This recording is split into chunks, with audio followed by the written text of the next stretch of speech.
Olá a todos, sejam bem-vindos a mais um Clube do Artigo. Meu nome é Deise Eveline Santos Souza, sou R2 em Cardiologia Pediátrica e esta é uma apresentação como parte do programa de residência em Cardiologia Pediátrica da Cardioped Brasil, Centro do Coração da Criança. O artigo de hoje é intitulado Atualização sobre o diagnóstico e tratamento da doença de Kawasaki, uma declaração científica da American Heart Association. O artigo ele foi publicado na revista Circulation em 13 de novembro de 2024. Então, a doença de Kawasaki, ela é uma doença febril aguda, autolimitada, que afeta principalmente crianças com menos de 5 anos de idade. Além disso, é a principal causa de doença cardíaca adquirida em países desenvolvidos, com o potencial de levar à dilatação e aneurismas das artérias coronárias em até 25% dos pacientes não tratados. Em relação à incidência, os Estados Unidos possuem de 18 a 25 casos a cada 100 mil crianças com menos de 5 anos, e em países asiáticos, como, por exemplo, Japão, China, Coreia do Sul e Taiwan, essa incidência chega a ser de 10 a 30 vezes maior. O diagnóstico da doença de Kawasaki é baseado em critérios clínicos e leva em consideração febre, linfadenopatia unilateral, raste cutâneo, conjuntivite bilateral, edema, eritema de mãos e pés, língua em morango ou lábios eritematosos.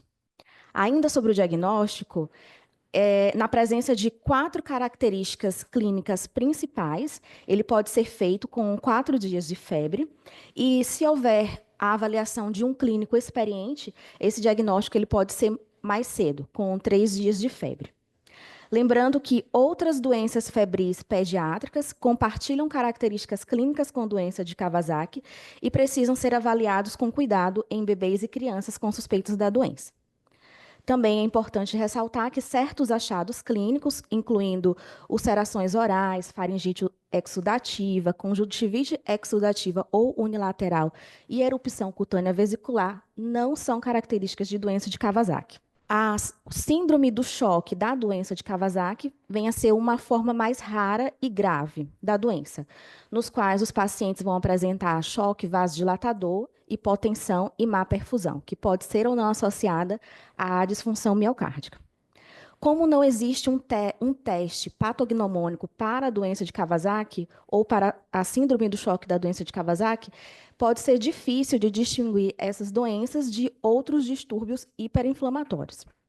Como, por exemplo, em 2020, com o surgimento do SARS-CoV e, subsequentemente, o reconhecimento da síndrome inflamatória multissistêmica em criança, o MISC, essa nova condição se tornou parte do diagnóstico diferencial da doença de Kawasaki. Então, o MISC e doença de Kawasaki têm semelhanças clínicas, mas ficou cada vez mais claro que, ao longo da pandemia do Covid, essas são doenças distintas. Então, aqui na síndrome MISC, né, as características clínicas são sintomas gastrointestinais como dor abdominal, vômito e diarreia, ou dor de cabeça. E nos achados laboratoriais, esses pacientes cursam com trombocitopenia, linfopenia, níveis elevados de troponina, ou BNP, e nos achados cardíacos, a função sistólica ventricular esquerda diminuída e derrame pericárdico. Também, o artigo coloca que é imperativo diagnosticar a doença de Kawasaki dentro de 10 dias do início de febre. Idealmente, de 4 a 5, quando é classificada quanto a doença de Kawasaki completa, e dentro de até 10 dias, se for doença de Kawasaki incompleta. O artigo também destaca que o tratamento dentro de 10 dias do início da febre está fortemente associado a um menor risco de dilatação ou de formação de aneurismas das artérias coronárias.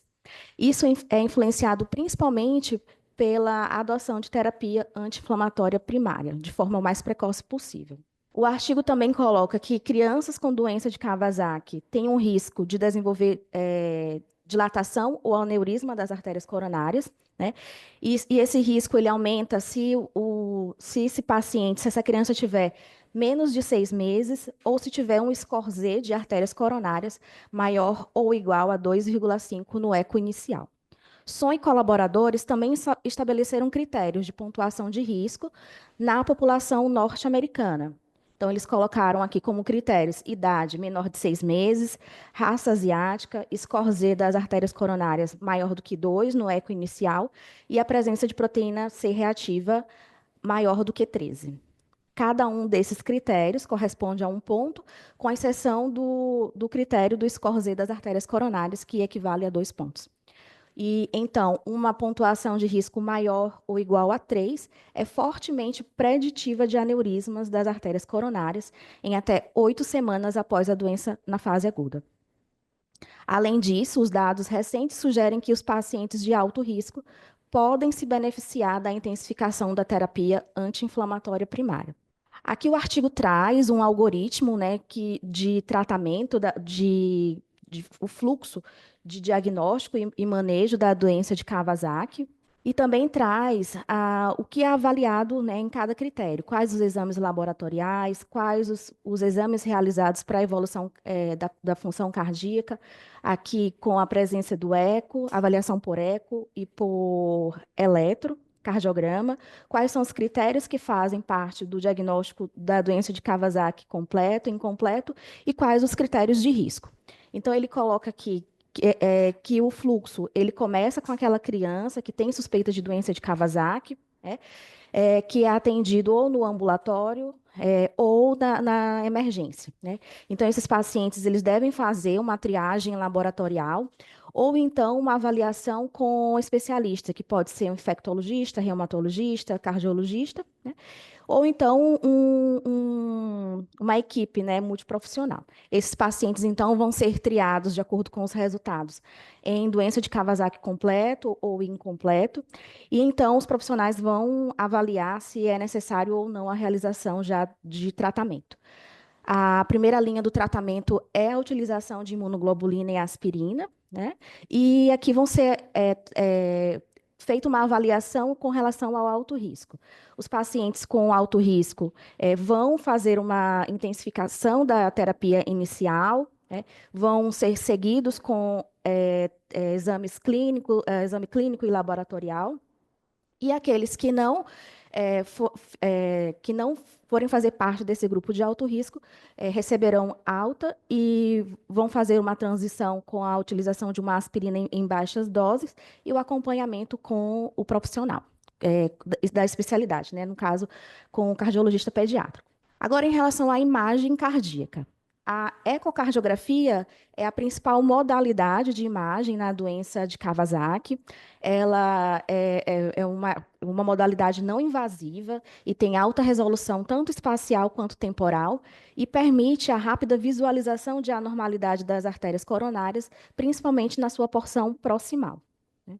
Os centros, as medições da dimensão luminal das artérias coronárias, elas têm que ser normalizadas para a área de superfície corporal, né?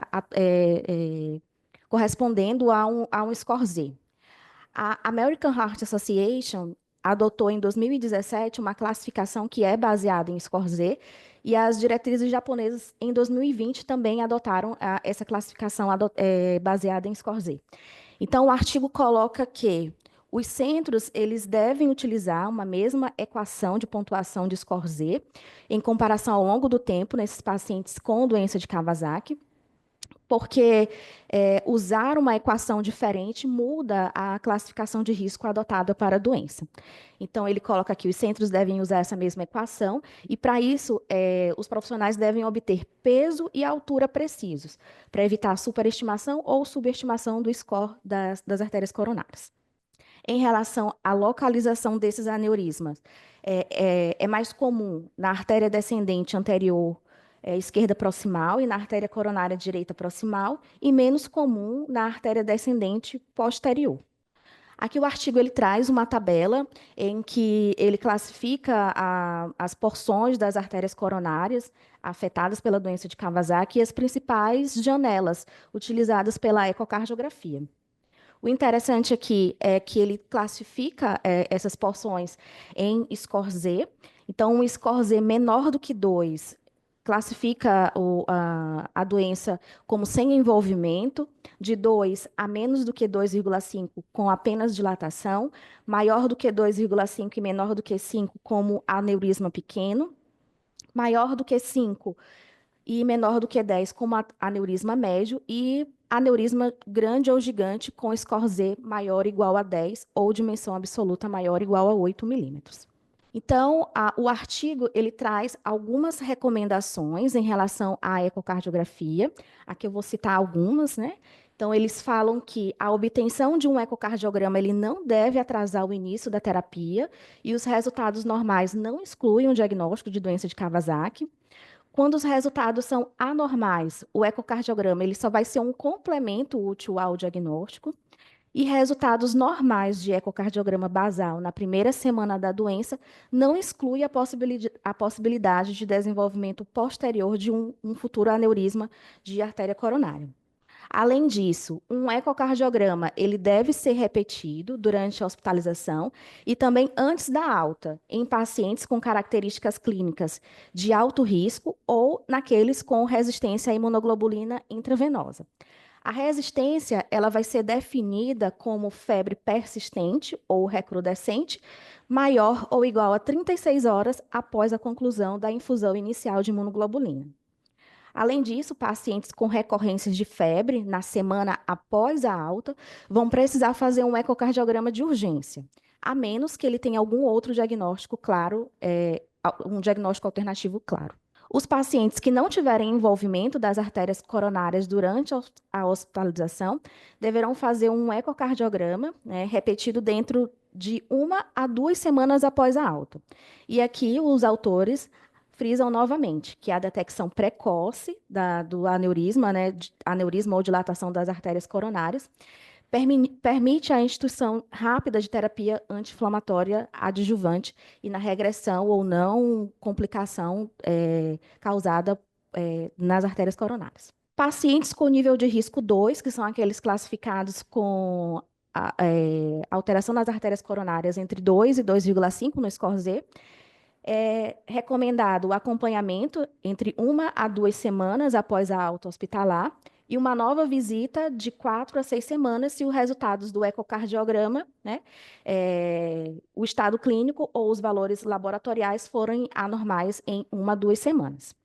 Aqueles pacientes em que as artérias coronárias não foram bem visualizadas ou aqueles em que a inflamação não melhorou substancialmente, vão precisar repetir a imagem antes de 4 a 6 semanas. Em pacientes com score Z maior do que 2,5, é razoável repetir o ecocardiograma pelo menos 2 vezes por semana durante a hospitalização, até que a dilatação ou os aneurismas parem de progredir.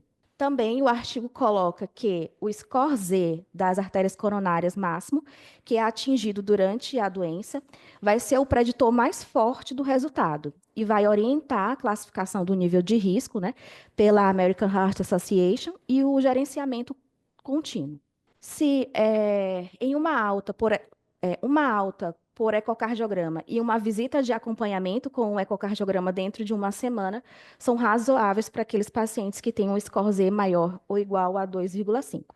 Eles também frisam que o score Z sozinho não determina a natureza da lesão da artéria coronária e que disfunção miocárdica com fração de encurtamento reduzida é vista em até 20% dos pacientes no diagnóstico e está associado à dilatação ou aneurisma das artérias coronárias. Agora, em relação ao tratamento. O artigo coloca que o tratamento ele começa com o reconhecimento do risco, né? Então, nos pacientes que possuem risco padrão, eles farão tratamento com imunoglobulina e aspirina.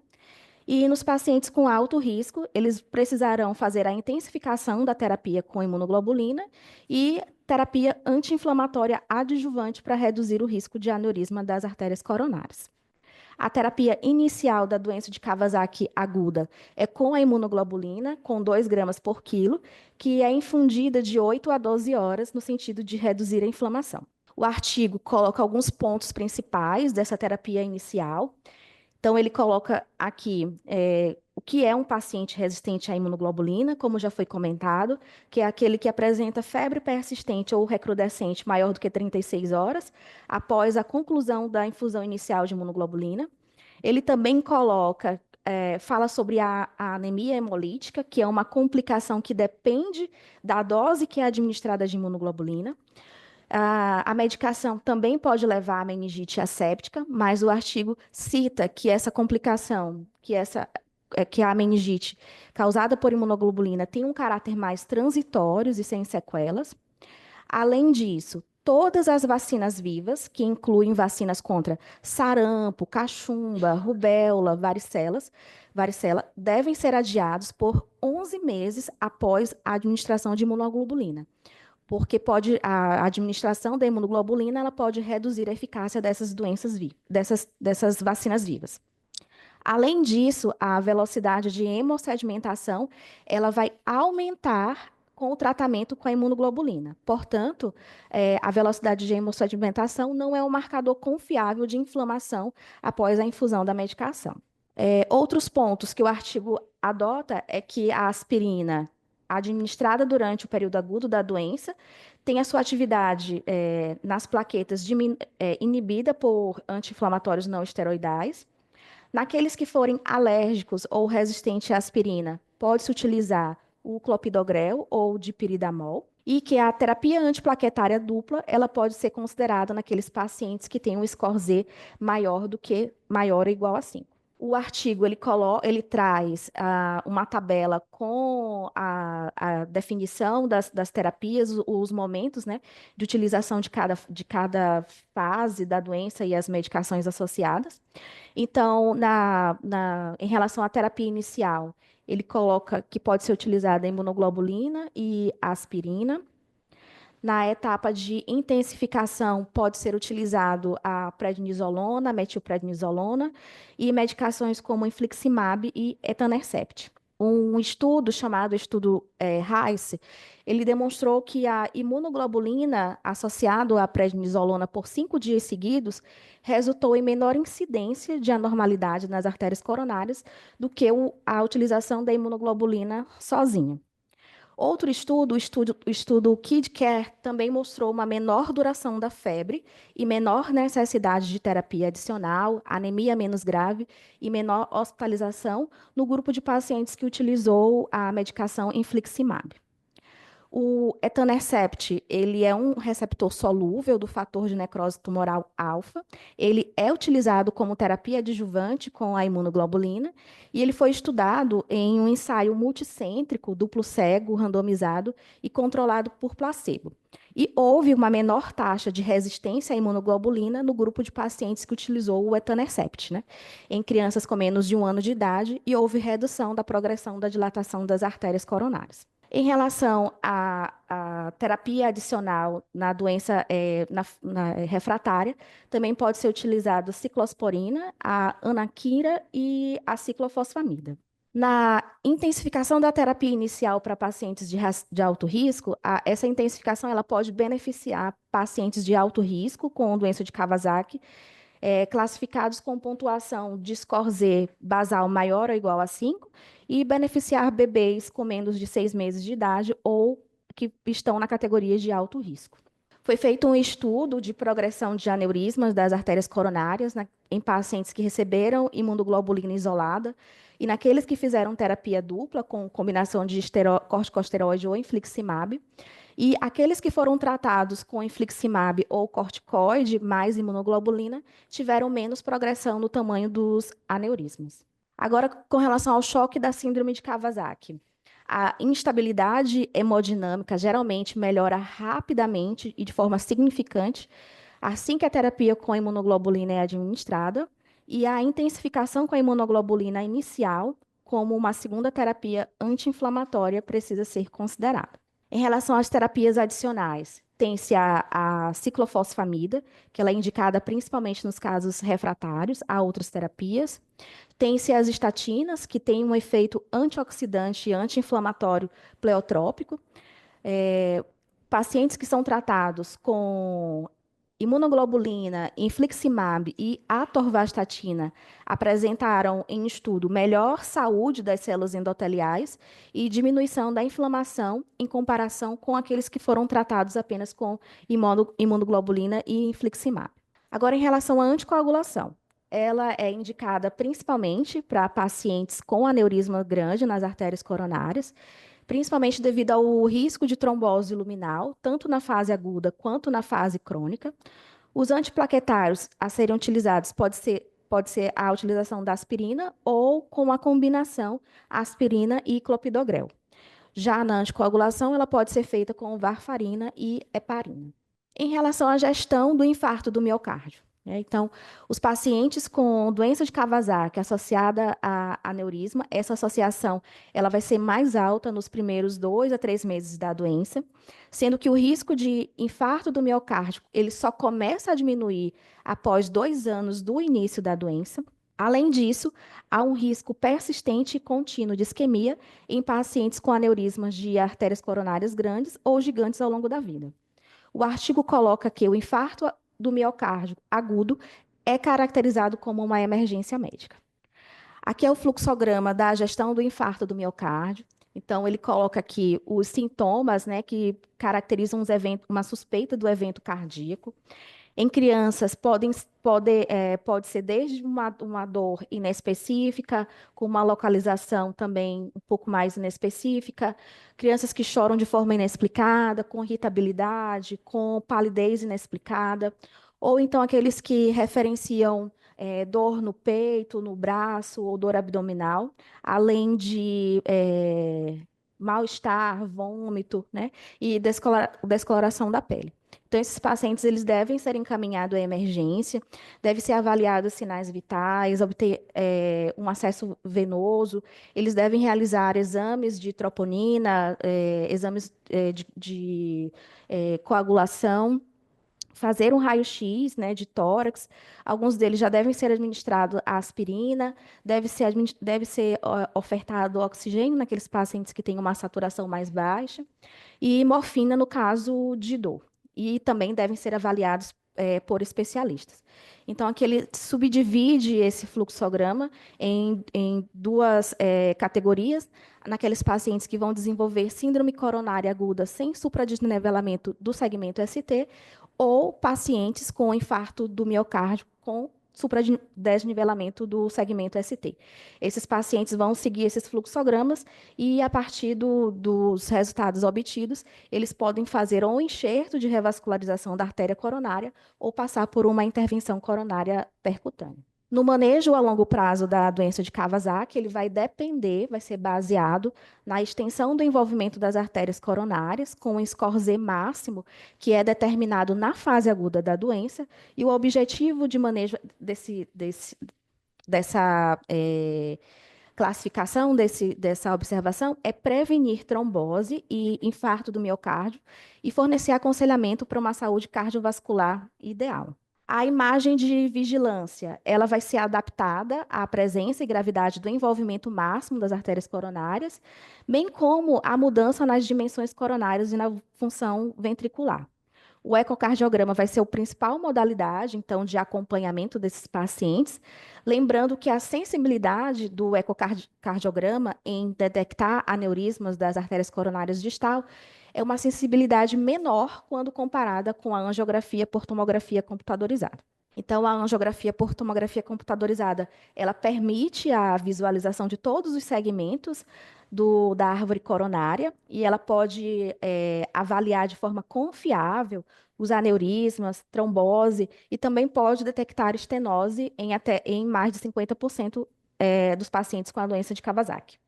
E vai ser o melhor exame na detecção de aneurisma de artérias coronárias distal e também vai ser utilizada em pacientes que apresentam sintomas de infarto do miocárdio agudo. Já a ressonância magnética cardíaca, ela vai, além de permitir a visualização das artérias coronárias, ela vai permitir a avaliação da função ventricular e a caracterização do tecido sem o uso de radiação. Esse exame é desafiador devido à alta frequência cardíaca e o pequeno tamanho dos vasos nas crianças.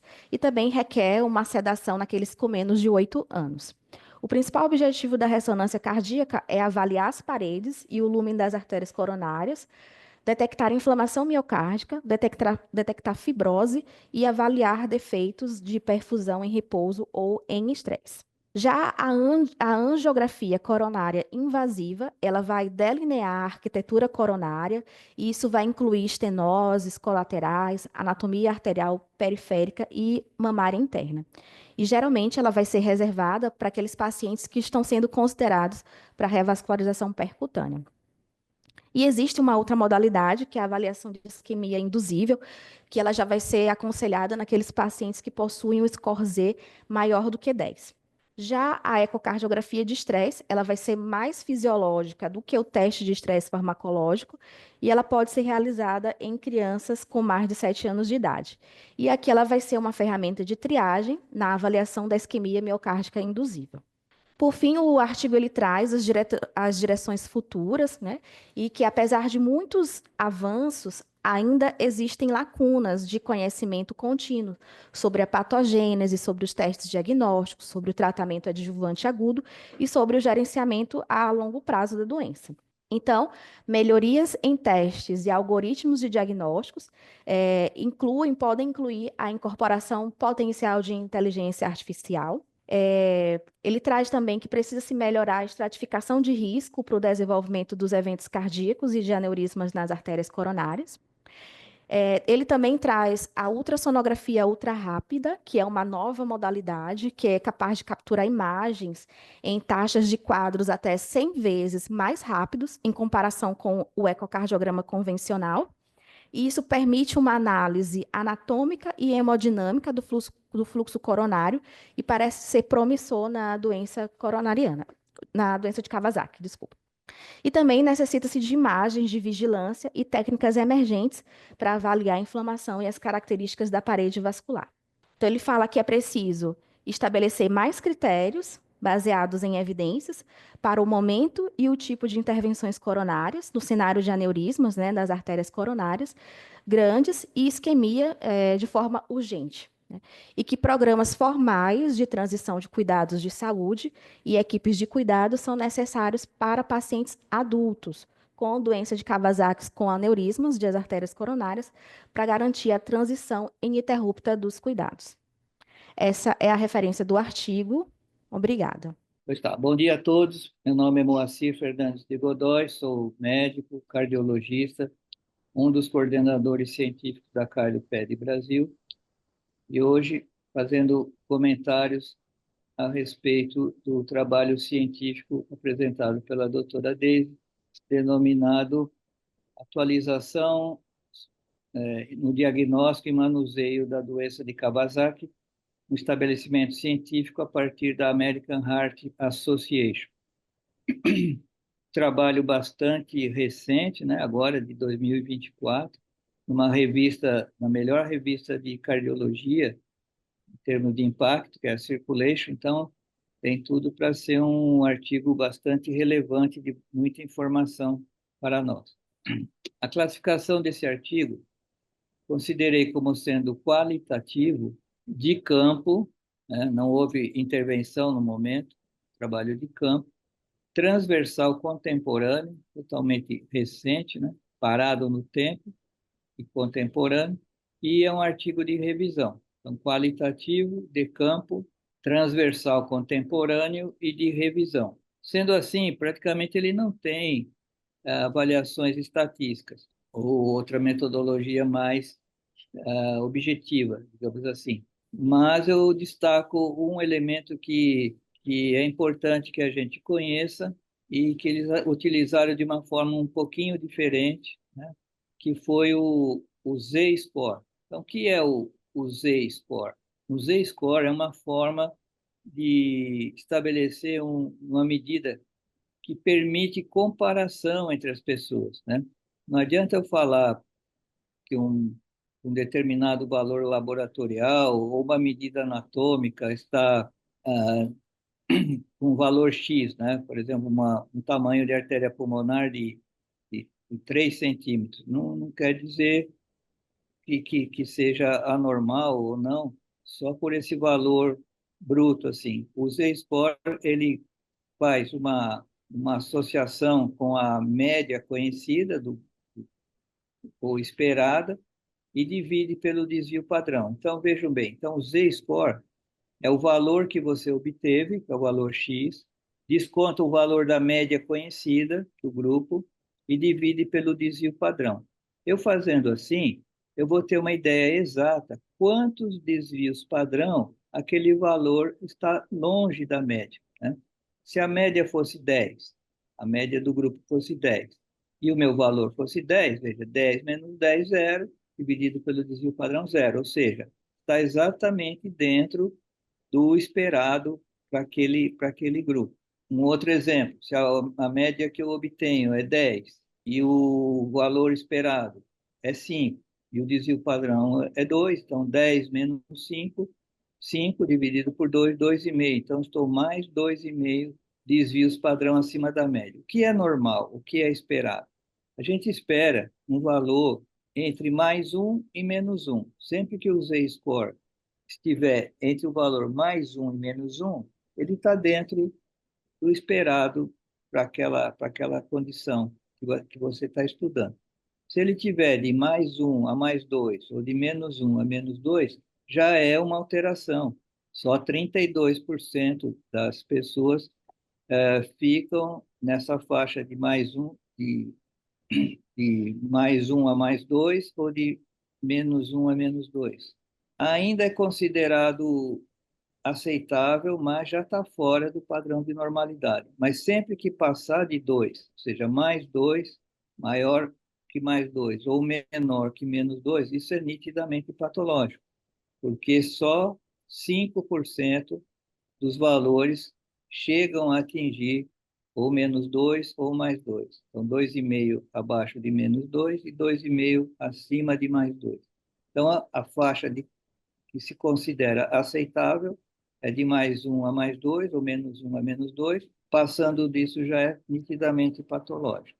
Então, quase todas as variáveis fisiológicas, seja peso, altura, perímetro cefálico, pressão arterial, e medidas estruturais também, diâmetro do ventrículo, espessura da parede, diâmetro da aorta, diâmetro da coronária, como é o caso aqui desse estudo, diâmetro da pulmonar, pode ser expresso no formato de score Z. E aí você vai ter uma ideia muito boa da, da alteração patológica que você está estudando. Então, repetindo, o score de menos 2 a mais 2 corresponde a valores, para a gente ter ideia, em percentis que vão de 2,3 a 97,7. Então, se passou disso, ou seja, está menor que menos 2 ou maior que mais 2, aproximadamente só 5% dos casos vão acontecer isso. Então, isso equivale àqueles valores P de menor que 0,05. E esses valores ajudam na avaliação dos dados, como a gente viu aqui. São marcadores prognósticos, né? Quanto maior a alteração, maior o risco nos casos que a gente viu aqui do Kawasaki. E um detalhe que chama atenção é que esses autores também aumentaram um pouquinho o rigor do Z-score, porque eles dividiram o valor pela superfície corporal. Então, normalizaram pela superfície corporal, o que torna ainda mais fidedigno, digamos assim, a medição que foi realizada. Então, graficamente, vocês vejam aqui o zero é o ideal, né? O Z-score de zero está perfeitamente dentro, exatamente igual ao normal, né? Ao controle normal. Mas de mais 1 a menos 1 é considerado ainda normal, e isso inclui 68% dos casos. Então, um Z-score, o Z-score de 1, ele equivale a um grupo de 68% da sua amostra. O Z-score 2 já vai até 95% da amostra. E é por isso que, além disso, menos 2 ou mais 2 é que é considerado verdadeiramente patológico. Então, aqui um exemplo aqui da nosso material, né? Uma tomografia analisada aqui pela doutora Mariana Rodeiro. Veja, uma artéria pulmonar dilatada, nitidamente dilatada, mas não se tem ideia quanto isso está fora do normal, né? Então, era uma artéria pulmonar, um tronco pulmonar de 20,9 milímetros, e quando se faz o Z-score em relação ao que seria esperado para essa idade, peso, etc., vemos que dá um Z-score de mais 4. Então, extremamente dilatada essa artéria pulmonar, né? Poderia ser Se eu fizesse só análise pelo diâmetro, não teria como quantificar esse grau de alteração que ela apresenta. Então, inclusive os ramos pulmonares, mostrando aqui o Z-score de mais 2,98 e mais 2,07. Então, confirmando uma alteração bastante importante. Isso valeria, obviamente, uma artéria pulmonar hipoplásica, né? No caso de Fallot extremo, por exemplo, você veria quanto que está comprometido em relação ao esperado. Então, achei esse trabalho excelente, né?